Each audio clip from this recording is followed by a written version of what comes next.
Hey everyone, welcome back, and this is a quick little video on how to use our PDF builder that we have built in for our subscribers. The easiest way to show you is I'll just hop into my gallery here. This is where all of your saved photos will be. Over time you'll accumulate multiple pages of these and keep track of what you've been looking at over time. In order to use the PDF builder, you can see right here we have this right here. It says Open PDF Builder. If you hover over it and you can just click on that, it will take you into the PDF generation tool, and you'll get a little notice that says as a subscriber you're about to use credits. So I'm going to go ahead and turn this off so it doesn't continue to bother us, but make sure you're aware that as you do certain things in the PDF builder and also the JPEG 680 that you will be using your credits in the process.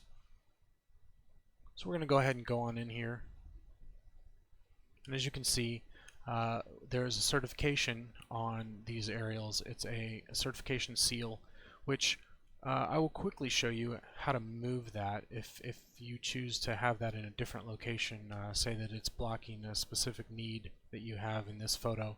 You can just go into your dashboard, go to the settings, and change that. So I'm going to change that from the top right to the top left, and then we'll go back in here to the gallery, click on that PDF builder link again, and now that certification seal is moved. It's on the left hand side in the top instead.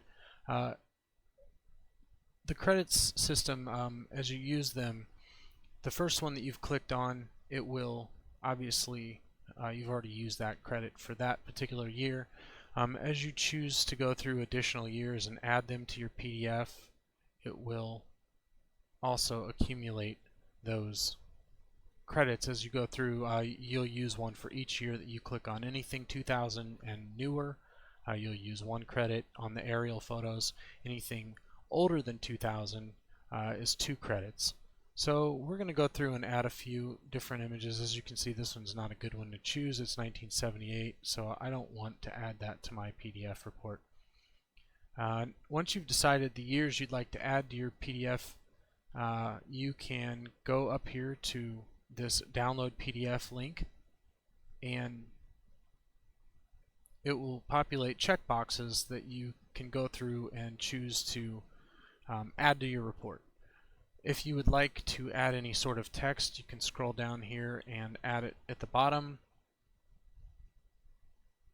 and then click this button right here, Save PDF, and it will save that text into your PDF.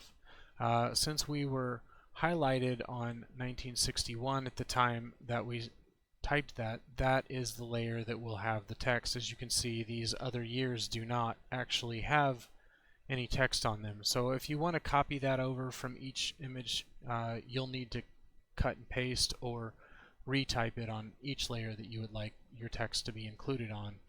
Another option would be to add like a job site or whatever information you need to provide on each page of this report. We'll go ahead and go in here and add it on a couple. That way you can see what it looks like. Make sure you click that save button after you do that. And we're gonna add these layers that I've highlighted here to our PDF, and hit the download button down here underneath the years. Once you've clicked that, your PDF report will pop up with an option to save or open. Depending on your browser settings, it may be slightly different.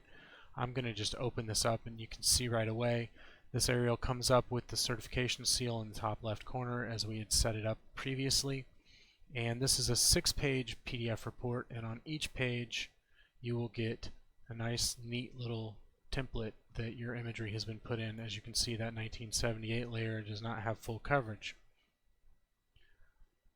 And say in an instance like that where you don't have full coverage, we can take that out and add in a different year to replace it. And as well as the test text, you can see the 1961 that I wrote test text in has it. The rest of these do not, except for the 2004 where I wrote test text 2. So you can change it up per image, or you can copy and paste that to all of them so that they look the same. We're going to close this PDF and go back in here. I'd like to remove that 1978 layer since it wasn't full coverage. We're going to add a 1957 layer, and also the 67 layer. And when we click download,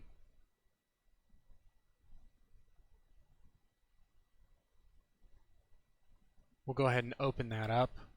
And as you can see now, with this open, it's now 7 pages. Even though we removed one, we added 2. Those additional years that we have added are now included in this report. So you can modify these however you would like with the text, and you can add and take out whatever years you may need to add or remove. When you're done with your PDF generation, you can just exit out of here, and then anytime you'd like to go back to that, you can just go back in here through your gallery and click on that PDF generator, PDF builder, and anything that you've done previously on a previous visit to the site will be saved with whatever changes that you saved when you were in here the first time. Another quick feature I'd like to show you while we're in here using these tools is the JPEG 680 download. If you have your own template and you just want to drop an image into your template, but you don't want to use our PDF builder, you can do it this way. You just click on this download 680 JPEG arrow, and it will populate an image. You can just do open with or save as, and it will pull that image up with the certification seal in the corner, whichever corner you choose to put it in. But there's a quick download for just the image, none of the other stuff. So whichever of these options fills your needs, we're trying to give you both as a way to develop your product in the manner in which you're most comfortable with. Check out our next video. We will be showing you how to use the PDF builder with the topo maps, and also I'll touch on some ways to fill in the blank spaces on some of those when you end up with a partial coverage. So come back, check out the next video. Thank you.